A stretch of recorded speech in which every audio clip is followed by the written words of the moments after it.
wale wanaume na wanawake wale walichaguliwa. Congratulations. Jambo la pili, nimesimama sababu kulikuwa na confusion. Na mimi ningependa kuelekeza maongeo yangu kwa governor, incoming governor na city governor.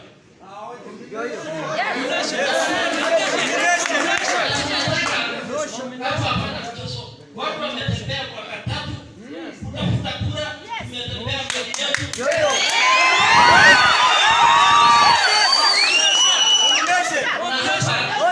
Tunataka haki. Yes. Kawajibu mheshimiwa. Tunataka bibi tena na nyanywe hii maneno. Tumetembea mwaka 4, tumetupia mali yetu zote. Yako wetu. Alafu mnataka kukimbia kufanya